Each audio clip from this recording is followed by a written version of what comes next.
আমি জানতাম তুমি ফিরে আসবে। মার বোন কখনো মন বলে না, মার বোন কখনো মন বলে না। আমি জানতাম তুমি ফিরে আসবে। অপর্ণ একদম ঠিক কথা বলেছিল, বিশ্বাস করো। ও বলেছিল, বারবার বলেছিল যে তোমার কিচ্ছু হয়নি, তুমি বেঁচে আছো।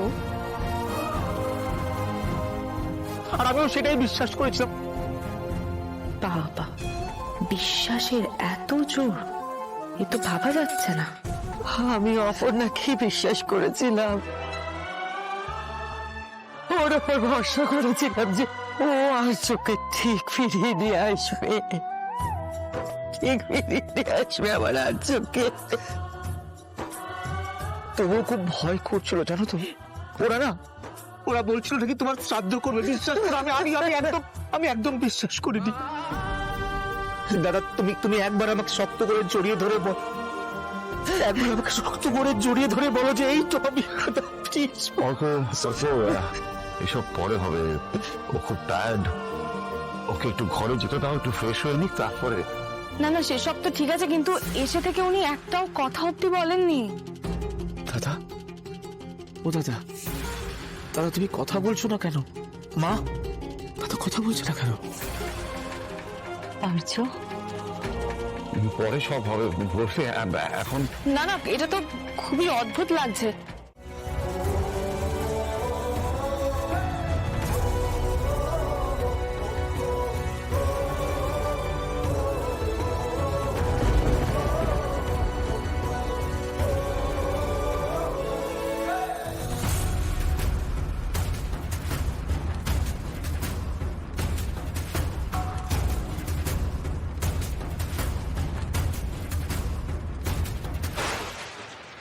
আমাকে কিঙ্কর স্যারকে বাড়ির কাউকে চিনতে পারলেন না, এত ঝোপ পড়লেন, ঘরটা ছেড়ে চলে গেলেন। কিছুই তো বুঝতে পারছি না আমি। এ স্যার কোথায়? এ স্যার ফিরেছে শুনলাম। কেমন আছে? কোথায় আছে ম্যাম? ম্যাম, এ স্যার কোথায়? কোন খবরটা শুনলে তুমি সব থেকে বেশি খুশি হবে মীরা ম্যাডাম? এস আর ফিরে এসেছে না এস আর ফিরে আসেনি, কোনটা? কিঙ্কর না, কারণ তোমার কথা মিথ্যে হলে তো তোমার ফেস লস হবে। সেই জন্য এস আর যদি ফিরে আসে, এটা শোনো, তাহলে তো খবরটা তোমার কাছে শকিং। কিঙ্কর, এসব কথা এখন থাক প্লিজ। এ স্যার কেমন আছে, কোথায় আছে, প্লিজ আমাকে বলো প্লিজ।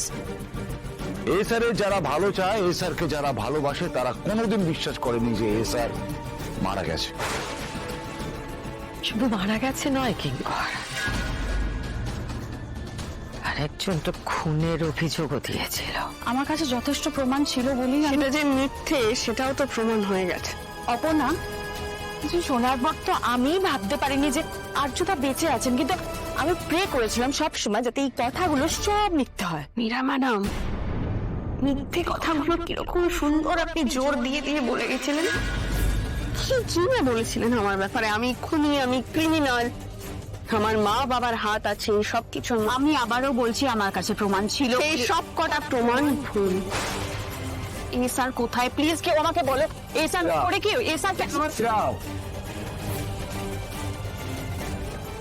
আমি তোমাকে একটা কথা বলবো, তুমি বারবার কথা ঘোরাচ্ছ কিন্তু। আমি তোমাকে আগেও বলেছি, এবারও বলছি, এখানে কেউ তোমাকে পছন্দ করছে না, তুমি এখানে এসে খুব ভুল করেছো। সেটা আমি কি করতে পারি বলো, সেটা আলাদা ব্যাপার, কিন্তু এসব কথা বলার জন্য তোমাকে যে শিক্ষাটা দিয়েছিলাম সেটাকে আবার মনে করিয়ে দিতে হবে মীরা। আমাকে সেটা আবার করতে বাধ্য করো না। আমি আর চাই না যে আমার বাড়িতে আর কোনো অপ্রীতিকর ঘটনা ঘটুক।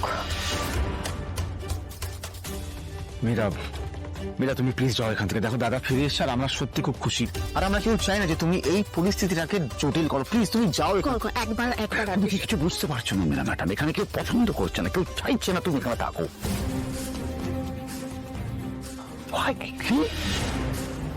প্লিজ।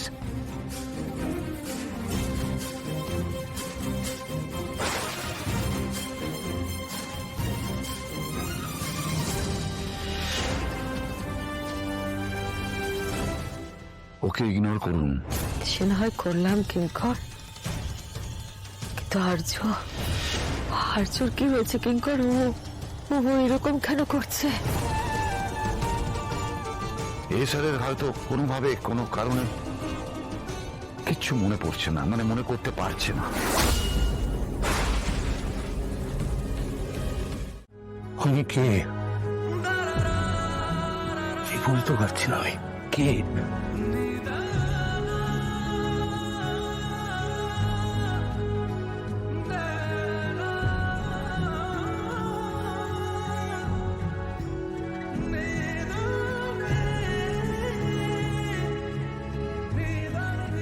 কিছু মনে পড়ছে না।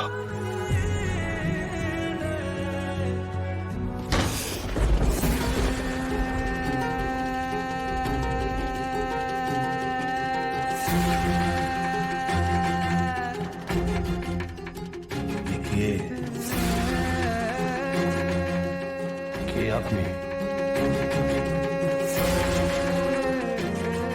সব ভুলে কেউ এই ঘরের সামনে এসে ঠায় বসে আছেন। ঘর কার সেটাও কি মনে হয়েছে না? নাকি যান জন্ম জন্মান্তরে, সেটা দুটো মনের মধ্যে এখনো জুড়ে আছে।